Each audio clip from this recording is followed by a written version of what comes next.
Hello everyone, welcome to yet another day in this The Clown Decade, the decade where things are only going to get worse before they get better. And today we are only focusing on the positives of this election cycle because I made a bit of a black-pilling video this week and I've had literally no incentive to actually make anything because everyone seems hyper aware of the fact that yes, this election is a bit of a mess. The two main parties, if we can even call both of them that anymore, given that, yes, Reform are now ahead of the Tories in the polls, have an election strategy of effectively pointing at the other party and saying they are going to tax you more, while both parties are clearly going to increase spending, and therefore both are going to obviously have to increase taxes somewhere. Whereas Nigel Farage has done a bit of the opposite, said the NHS is a complete mess, needs total reform, we spend too much public money, we need to actually give people, allow them to keep the money that they earn so that they can spend it themselves, because in 99% of cases,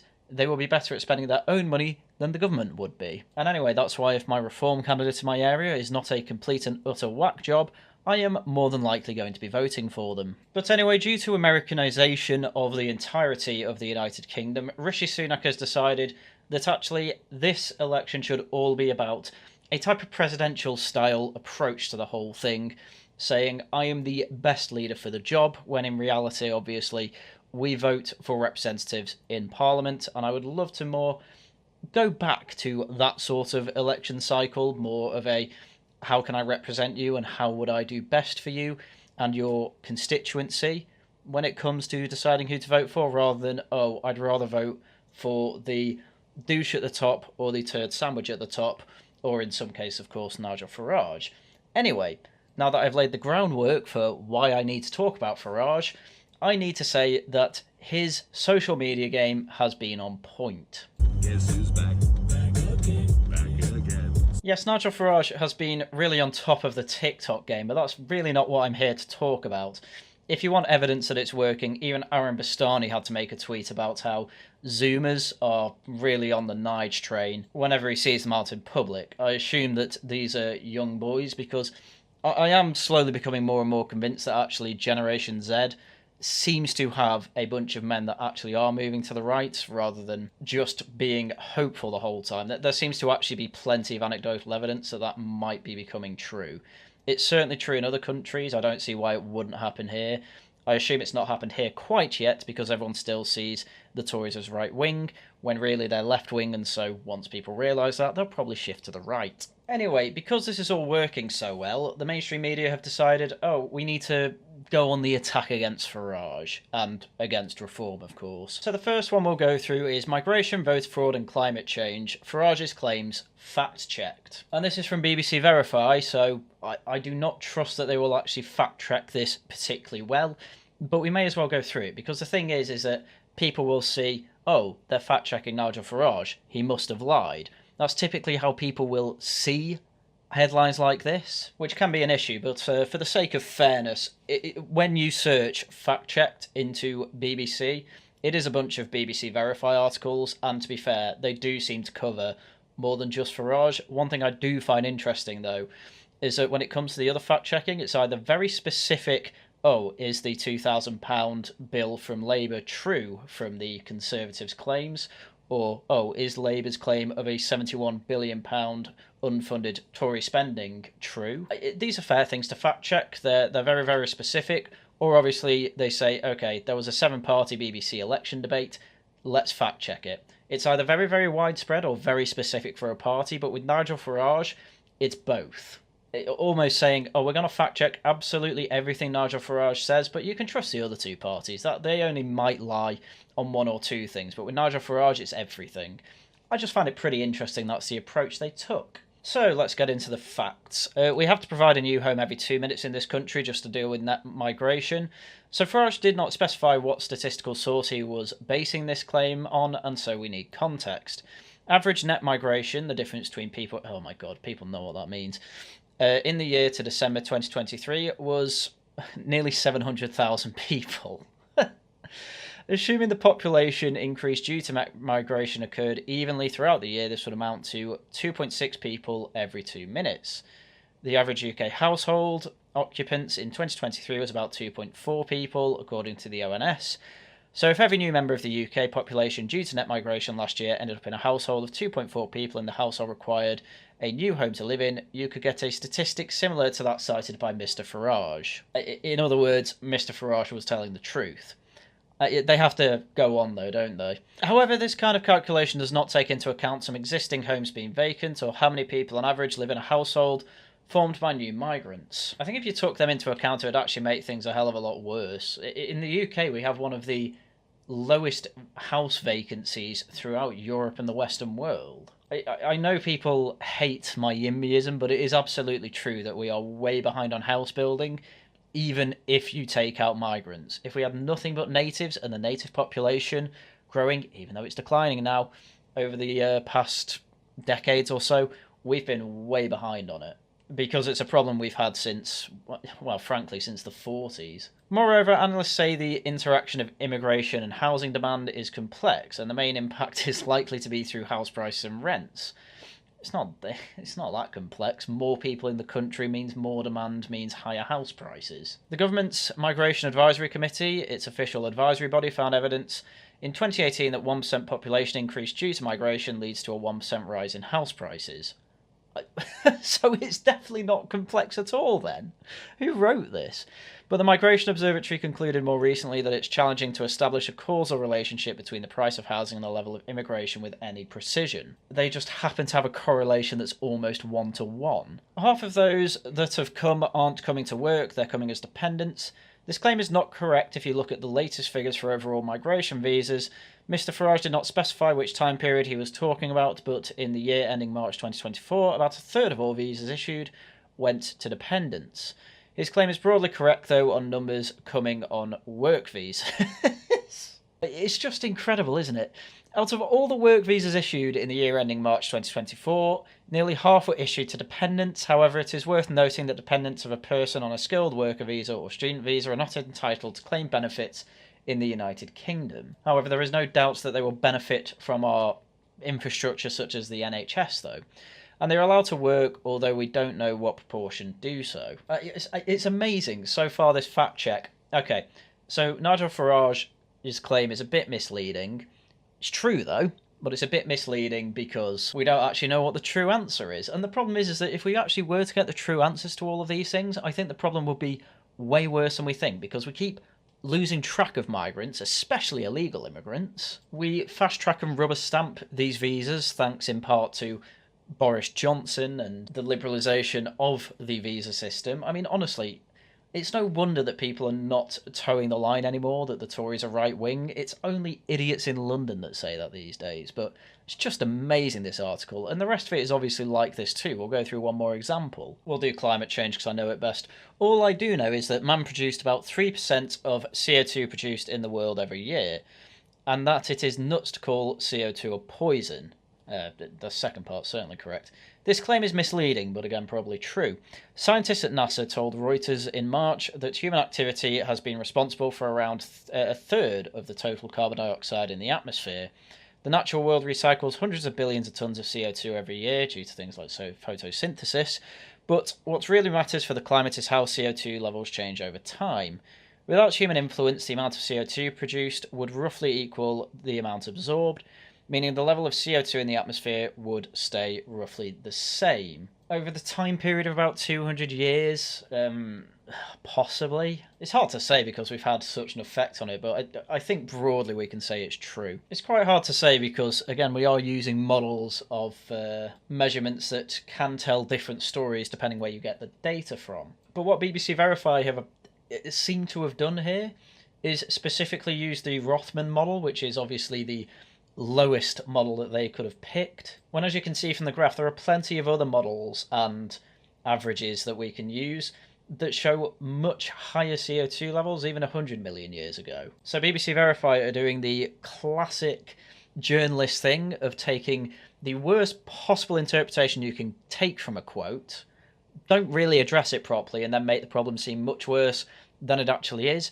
by using the worst models, well, not even necessarily worst, it might be the best for all I know, but worst case models that they can find for their example. I mean, again, a lot of people might not know this at this point, but I did geology at university, so I know an awful lot about climate change and CO2 of the past. And that claim made the switches go in my head. And yeah, it turns out that it could be true, but we don't know for sure if it's true. And BBC Verify saying, 200 million years ago, we actually had less CO2 than today. Yeah, don't trust that. Anyway, it finishes off the paragraph with the IPCC report in the UN saying, climate change is going to be an absolute disaster. If you actually read the IPCC, pretty much all disaster scenarios are pretty low confidence. So again, probably not going to happen anyway. But anyway, I think I've made clear the fact that BBC Verify are definitely on the warpath against Farage. We need to verify all these statements. Okay, they're all technically true, but let's just put into context the least charitable interpretation that we can give for it and tell you why he's actually wrong. And people just aren't buying it anymore. But that wasn't the worst thing. Bot or not, a fake account swaying voters towards Reform UK. Again, it's quite amazing that they are bringing out the amazing 2016 tactic of, yes, it's all just Russian bots that are for vote leave. Real normal people want to stay in the EU. Same thing's happening here. You don't want to vote reform. You're being told by Russia that you want to vote reform. Let's see how well it goes this time. Now, this article's written by Mariana Spring, who basically all she is known for by anyone who is aware of BBC Verify is for not being able to verify anything properly and outright lying about people like Carl Benjamin and, well, as we're about to find out, Nigel Farage. Vote Reform UK, only Reform UK is a real plan for Britain. An account on X has posted these and similar messages every couple of hours since the start of the election campaign. The account Gen Z Bloomer, okay, I'm going to go follow that right now, is one of dozens across X, Instagram, Facebook and TikTok, which the BBC has identified as posting hundreds of repeated messages in comment threads expressing support for Reform UK. I wonder if they've found my TikTok account this way. Their behaviour has prompted claims from other social media users that they are fake, automated bot accounts and are distorting the online conversation to try and exaggerate the popularity of Reform UK. The BBC contacted people behind the accounts and found that some are genuine UK voters who believe they are helping the party through their own initiatives, and others failed to prove they were authentic. I would love to know how they failed that. I spotted this pattern of comments in posts recommended to our feeds of our undercover voters, 24 fictional people, based around the UK with social media accounts created to investigate what content is recommended to different types of voters during the election. Profiles are private with no friends. They just like, follow and watch relevant content. I do always find it really ironic how the BBC Verify are out there trying to find the truth in all this, and the main way they do that is by making fake accounts. In other words, by doing literally living untruths, we'll say. And this article is just clearly written by someone who is completely unprepared for how trolls actually work. On WhatsApp, their account is labelled as a business account for consulting agency and features a profile image of a faceless cartoon figure with a microphone headset on. In messages with grammatical mistakes, they claim to be a Generation Z voter who wants a proper Brexit but the Conservatives Party ruined. The account claims to be working with Reform UK in order to help them win and spread their values across the UK, and Reform UK deny this, basically, and it's probably true, but Mariana Spring doesn't appear to realise she's being trolled. Some responses to my messages from Gen Z Bloomer sounded like parody. No, they were parody. Describing how they would have to speak to a Reform Party county organiser before they spoke to me. That position probably doesn't exist, by the way. But adding that it should not be an issue, Reform has a super lax vetting process. After a back and forth over text message, my phone number then appeared to have been blocked.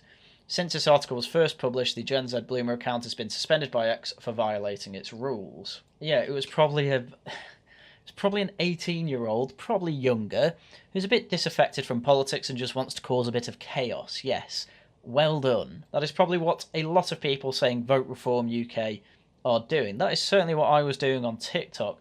Whenever like a Labour TikTok would come up or someone saying, Reform are racist, you'd just reply saying Vote Reform UK because it's funny. Anyway, I'm skipping over an awful lot of this article because it's effectively Mariana in an awful lot of similar situations where she just chats to people on TikTok or Twitter, trying to verify themselves, saying, yes, I am a real person, literally chatting on the phone, and yet she wants more evidence that they are a real person, as if speaking on the phone to someone isn't enough. However, the last part of this article I do find quite funny. For this story, I examined the feeds of the profiles of some of these fictional voters in the constituency of Bridgend in Wales, which is currently held by the Tories and is a Labour target. Gavin, a right-leaning voter in his 60s who has a strong interest in politics, these are fake people by the way, had content about Reform UK actively recommended to him across his social media feeds, including material with the alleged bot posts in the comments.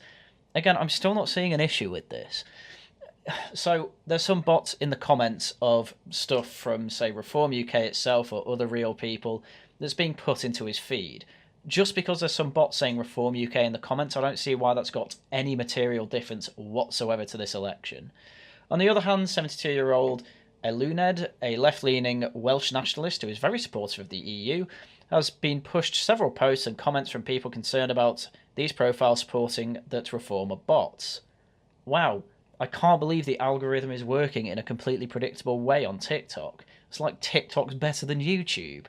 Lily, 18, who's not into politics, had her feed filled with Taylor Swift. It's amazing how BBC Verify have effectively paid Miriana Spring here to do absolutely nothing, basically. Nothing that nobody already knew. Basically, are these people bots? She has said, well, if they've not authenticated that they are a real person, I'm kind of assuming that they're probably bots, which, yeah, some of them probably are.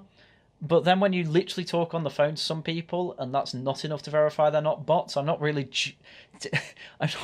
thinking that your judgment is sound. Anyway, there's absolutely nothing about this to do with Labour, Greens, Plaid Cymru or any other party. It's just Reform where we have to look into this, because apparently it's only right-wingers who use Russian bots.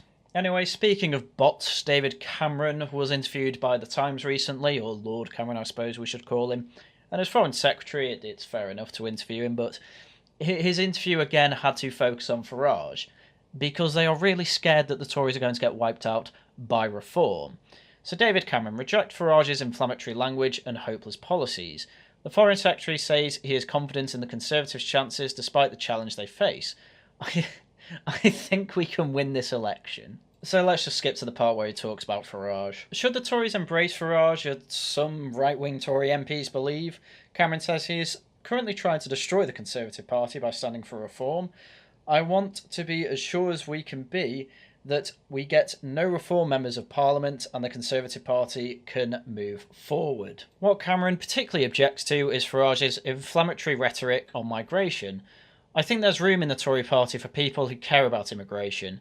I think there's room for people who want to stand up for strong defence, but other baggage you get, which can be incredibly divisive, we don't want that. Don't forget Enoch Powell stopped Britain talking about immigration for 20 to 30 years. As Leader of the Opposition, I was the first person to make a really big speech on immigration in 2006. I know it's too important an issue to leave on the side. Are you kidding me? It is worth noting at this point that Cameron let in more people through migration than Tony Blair and Gordon Brown did, so he may have given a speech on it, but unbelievably, he has the cheek to try and say either you talk about it in the way Enoch Powell did, or you pretend to care about it and just let millions of people in. Is Cameron comparing Farage to Powell, the former Tory MP whose notorious rivers of blood speech divided the nation? I didn't say that. My point is, what I want is a robust policy and measured language. As if Enoch Powell's language wasn't measured. His unmeasured language, quote-unquote, were literal quotes and letters from his constituents that the whole point of his speech was, I simply don't have the right to ignore this. I think with these populists what you get is inflammatory language and hopeless policy. Yes, net zero immigration is completely hopeless. Bear in mind we had net emigration at some points in the 80s.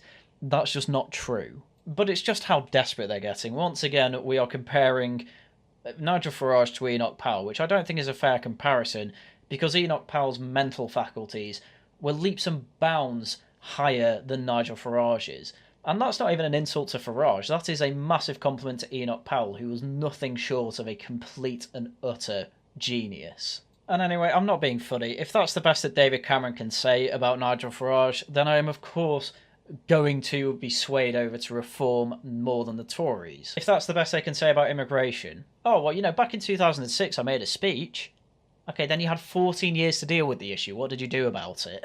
So, we opened the floodgates. Oh, well, Nigel Farage is saying net zero. That's going way further than you want to go on immigration. Yeah, but that's just Enoch Powell's speech, isn't it? Okay, that's good. Yeah, I'll take an Enoch Powell. Yes, please. It's amazing how when things seem to go really, really badly for these journalists and forever politicians, they always fall back on the leftist liberal arguments of, oh, let's just insult them, call them Hitler or something along those lines, and hope that that insult sticks. Well, the insult isn't sticking as much anymore, which I know we've been saying from 2016, but every year it gets less and less effective. Anyway, if you thought Cameron was desperate, wait until you see what the Mirror and the Guardian have to say about Farage. He was a deeply unembarrassed racist, Nigel Farage by those who have known him. It's got so bad that the character assassinations have had to go full force. Literally left-wing newspapers going out of their way to find people that know Nigel Farage and hate him and just get quotes from them. That is how unserious our political journalists are, by the way. Oh, we can't really go into his policies and say, yeah, we don't like this, that, or the other. Quick, get people in to call him racist. It's just incredible. This is, again, by the way, a very long article, so I'm just going to pick out the highlights. And I'm not joking about that, by the way. I just counted, and ignoring one-line paragraphs, there were 28 paragraphs in this article. That is an assassination attempt when it comes to journalists. I mean, The Guardian had to go back to his English teachers, for God's sake. You recall that at the recent and lengthy meeting about the selection of prefects, the remark by a colleague that Farage was a fascist, but that was no reason why he could not make a good prefect, invoked considerable reaction from members of the Common Room. Another colleague who teaches the boy described his publicly professed racist and neo-fascist views, and he cited a particular incident in which Farage was so offensive to a boy in his set that he had to be removed from the lesson. Good God, I want details on what exactly they mean by that. And Michael Crick's biography of Farage, who he shared a classroom with, apparently went further. So one Jewish pupil claimed Farage would sidle up to him and say Hitler was right or gas him. Another claimed Farage has preoccupation with his initials, NF, as they were similar to those of the National Front. He was a deeply unembarrassed racist, said David Edmonds, who was in the same class as Farage when they were about 15. Others told Crick they did not hear such comments and that they regarded him as neither malicious nor exceptional in the views that he held. In other words, this is all hearsay from different people at the school, some clearly who dislike him today and want to lie about him, and others who say, yes, I know him and he didn't do anything like that. Like, this is how desperate The Guardian has got. They are happy to just put any old nonsense in their newspaper as long as someone said it. And it doesn't matter how many other people say, yeah, none of this isn't true, they will still publish it. Luckily, nobody believes them when they say Farage is a neo-fascist or a racist, or said Hitler was right about the Jews. And to be honest with you, he might have said things like that, but I have absolutely no doubt, because I was 15 years old once, that he was being edgy at 15. And even if he was this at 15, he clearly doesn't hold those views anymore. So who cares? Like, if we're really going to base our entire character assessment on how someone was at 15, there'd be absolutely no one with clean laundry. No one with skeletons not in their closet.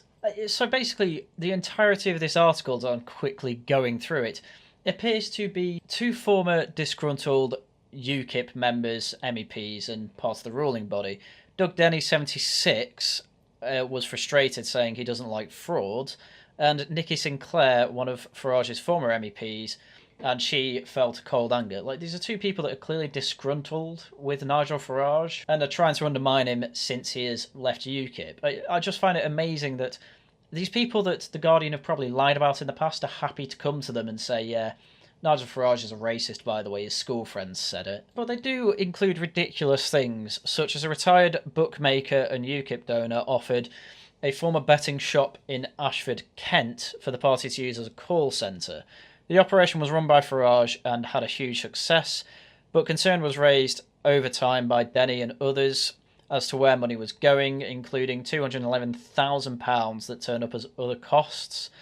And there's no suggestion of wrongdoing by Farage, who denied any money went missing and described the operation as a success. And apparently it was never investigated properly.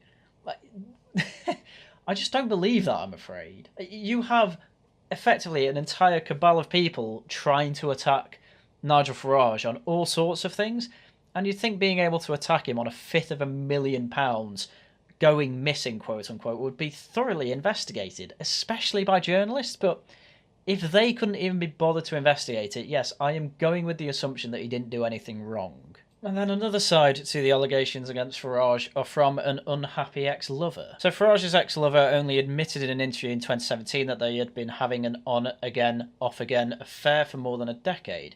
He's a narcissist, she said. I'm not a doctor, but people are disposable to Nigel. When you're in his good books, it feels like a great place to be, but then he chips away at your confidence. For me, it was no one else will employ you, you know? You can't have a relationship with anyone else because they will only want to know about me. And then it's his way or no way, and I'm sure Richard Tice is finding that. I mean, the thing is, he is incredibly charismatic, he is a brilliant communicator, but he is also very dominating. If he's angry about something, that's it. You are shut out, and he's never wrong either. I have no doubt in my mind that the leader of a political pressure group is hot-headed and also hard-headed, and is also quite, frankly, domineering when it comes to things like this. You have to be in the position Nigel Farage is, but I do find it funny that Nigel Farage was technically correct that you can't have a relationship with anyone else because they'll only want to know about him, because she ended up changing her name to get away from that period of her life. Presumably not just for that, but also for quite a few other things such as employment. I'm not saying Nigel Farage in any way sounds good here. I don't think he does necessarily, especially for a relationship, but for a political leader, these are the qualities that I would want in a person. I am fed up of the modern tactic of journalists to make politicians basically not seem like people. I almost don't want them to be people. I want them to be good problem solvers, and an awful lot of people who are good problem solvers tend not to be good people. But Nigel Farage is quite lucky in that he is actually a people person and seems to be a decent problem solver. Anyway, we'll move on to The Mirror, which has, frankly, a hilarious title. Terrifying reality behind Joker Nigel Farage exposed. From racism roused to views on women and Putin. The Mirror takes a look at Nigel Farage's past and whether his ordinary bloke credentials stand up to scrutiny as Reform begin to take over the Tories in polling for the general election. I can't wait to hear how out of touch this article is. Let's go. I do love this first bit. The career politician. When he announced June 3 he would run as Reform candidate in Clacton, Essex, Farage raged against career politicians and out-of-touch elites. The irony was that he was probably the closest to both than anyone else in the room. The very definition of a career politician, he has now led 3 political parties, was bankrolled as an MEP for 25 years, and has tried and failed to get elected to Westminster 7 times. Again, I love how they always bring that up as if he hasn't been one of the most successful politicians in terms of being a pressure group than anyone else in pretty much all of early 21st century political history. Keir Starmer was still a newly qualified barrister learning the ropes when Farage first started getting an MEP salary in 1999. He also happens to be a few years older than Keir Starmer, but apparently they're ignoring that. And let's not forget that Farage initially declined to stand, saying he wants to help Trump re-election bid because the American election is more important. That too seems to have been to further his political career across the pond. I do actually have a very firm job offer on the table from America, which is very, very tempting, he admitted in an interview last week. Again, though, this is missing the point of what Nigel Farage wants. He wants less career politicians. He made his career being a career politician to stop that being an acceptable part of the political machine in Britain. Again, Farage doesn't want to do this. He makes that quite clear all the time. That's why initially he didn't stand in Clacton. He was just going to help from the sidelines, go up with Richard Tice and make speeches. But then everyone was asking him, why can't you be a politician? Please be a politician. And that's why he did it. It's amazing. It's like, oh, he's a career politician. Yeah, because people want him to be. Is that so wrong? Apparently he's no ordinary bloke either. Farage's ordinary bloke credentials don't stand up to scrutiny either. Far from working class underdog he styles himself as, I don't think he's ever styled himself as working class, Farage is the public schoolboy son of a millionaire stockbroker who attended a very large amount a year at Dulwich College, one of Britain's most elite private schools. Before entering politics, he followed his father straight into the city as a commodities trader. And I know. He doesn't say he is an ordinary bloke. He says he is the politician of ordinary blokes. How do we know he is? Again, as I said in the last point, he was literally asked by ordinary people to stand. The main way he relates to them is that he has an awful lot of opinions that they find quite convincing, and he can actually go to a pub, have a pint with them, and talk to them. You don't generally see people like Keir Starmer doing that. Fan of Putin in 2014, just after Putin annexed Crimea, he was criticised for supporting Syria's dictator al-Assad. Farage named the Russian president as the leader he most admired. As an operator, but not as a human being, I would say Putin. The way he played the whole Syria thing was just brilliant. Wow, I can't believe he said that Putin's risks paying off made him a good statesman. Yeah, that tends to be what makes a good statesman. As he says, he doesn't like Putin. He thinks the way he played politics was pretty good. And obviously he said the EU and NATO poking the Russian bear is probably going to get it to react. And as far as I'm aware, there is some truth to that, hence they are invading Ukraine. I don't think they should be invading Ukraine. I am tacitly on Ukraine's side, though I don't really care about that side of Europe. But from what I can tell, Putin wasn't doing anything particularly unreasonable from his own point of view. From everyone else's, that's a different story, but I don't want to get into it. I don't really... Basically, I'm trying to say, I don't really care that 10 years ago, Nigel Farage was saying things about Vladimir Putin that obviously after he invades Ukraine are seen as a bit dodgy. Anti-foreigner, amazing. 4 whole paragraphs dedicated to this. He's so anti-foreigner, he married a German. Farage once claimed basic principle of Enoch Powell's infamous Rivers of Blood speech, in which the... Everyone knows what it is. Hang on. In which the Tory MP said that in a decade or so, the black man will have the whip hand over the white man, was correct. I'm sorry, once again, those are not Enoch Powell's words. He is quoting one of his constituents. It's like people don't understand how quotation works. And throughout his life and political career, he has whipped up fear and hatred towards immigrants. In 2013, he supported Muslim immigrants who integrate, but not those who are coming here to take us over. How's that unreasonable? The following year, he said he felt uncomfortable when he heard passengers speaking in other language on London transport, and that he would be concerned if Romanians moved in next door to him. Okay. And as he campaigned for Brexit in 2016, he was accused of blatant attempt to incite racial hatred after unveiling an anti-immigration poster which showed a queue of mostly non-white migrants and refugees with the slogan "Breaking Point." And my God, did it work. Clearly, knowing blaming foreigners for our country's problems strikes a chord with his potential voters, Farage kicked off Reform's campaign in this year's election by suggesting that British Muslims don't share British values. He certainly meant some of them. I don't think he said all, from what I remember. In his first election interview, and before he announced he was standing himself, he said, "We have a growing number of young people in this country who do not subscribe to British values, who in fact loathe much of what we stand for." When asked what he was talking about, if he was talking about Muslims, Farage responded, "We are." I mean, I'm not being funny, but the Manchester bomber, who I don't think anyone would even try and remotely claim subscribe to British values, was indeed a young man. I think that's where that argument should end. Racism and women. Accusations of racism have dogged Farage throughout his political life. Alan Sked, who founded and led the UKIP until forced out by Farage, claims that when he objected to Farage's decision to drop the policy of banning former National Front members from being in UKIP candidates, he replied that they shouldn't worry about the N-word vote, they will never vote for us. As far as I was aware, Farage championed the fact that you couldn't have National Front or ex-BNP members from joining the party, so I don't know how true that is. But if your one example of Farage being racist is that he used the N-word once in private, then yeah, I don't care. Anyway, women haven't been spared either. Farage once said breastfeeding mothers should sit in the corner, okay, and in 24... I'll be funny, but every time I've seen women breastfeeding, they're typically sitting in corners. And in 2014, he argued working mothers are worth less to employers than fathers. I mean, that's also true. He added, maybe it's because I've got so many women pregnant over the years that I have a different view of maternity leave. In 2017, it was claimed Farage had systemically lied about an alleged affair with a former aide for more than a decade. Annabelle Fuller said she and Farage, a married man more than 17 years his senior, had a sexual relationship dating from 2004.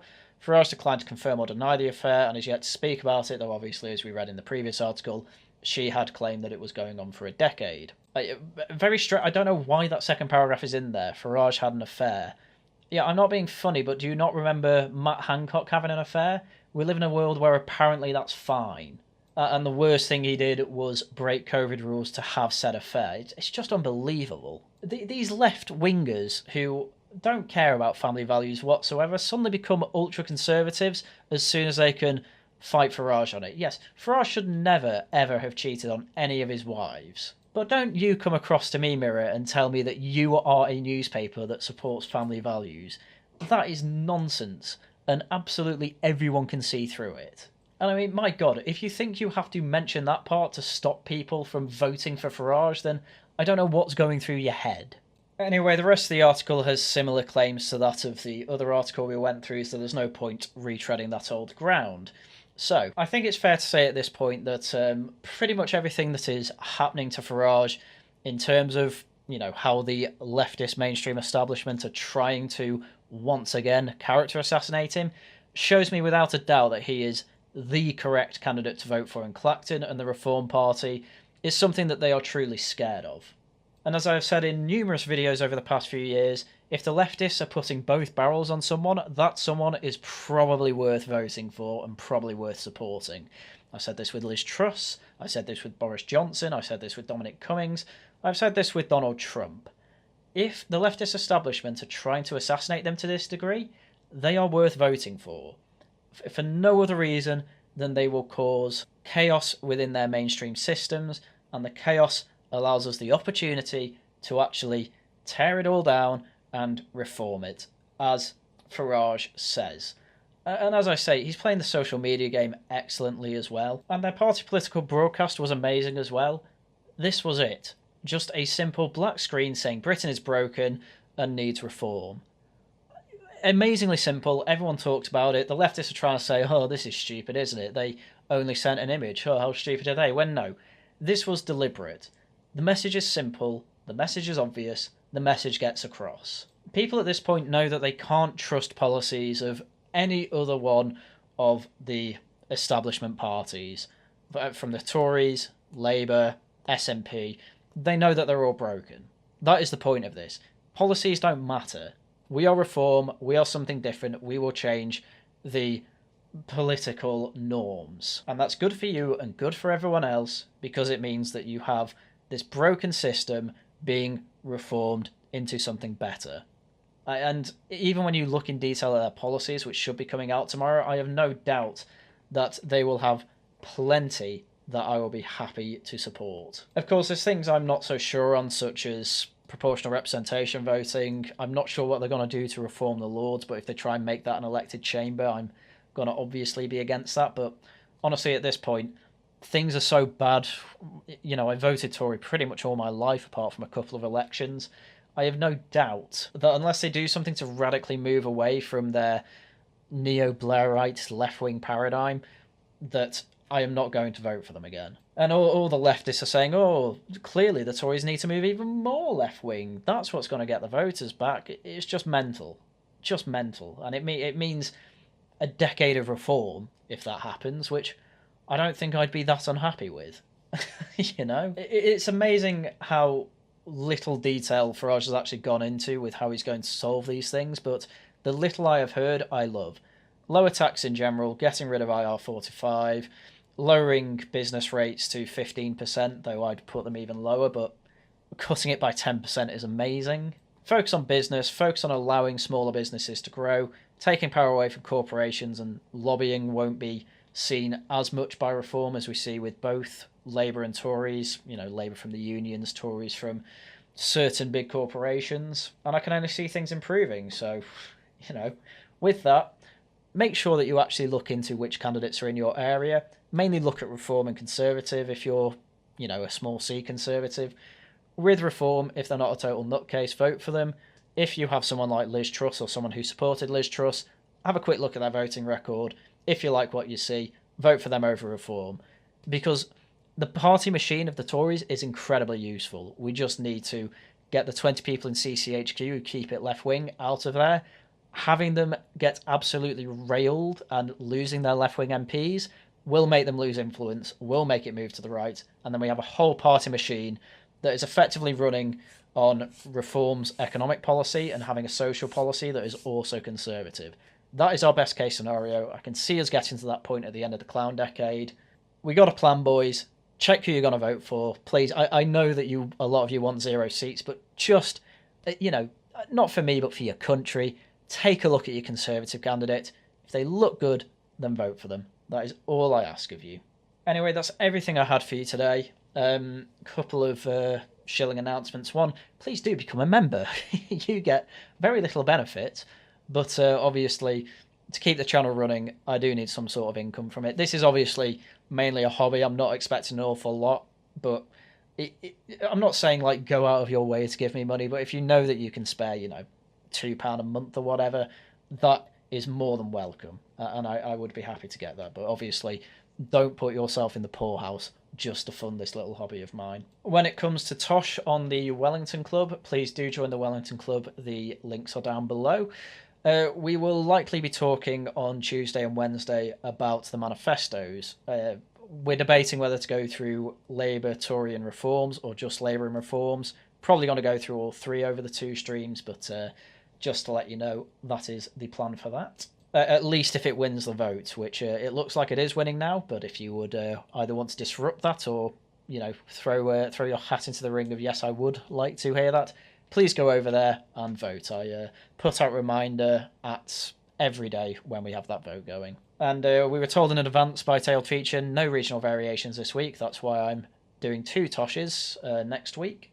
And there should be a Laughing at the Guardian on Friday as well. I need to get guests for that. And obviously, hopefully I will have more of a video output next week. Last week, I do work as well.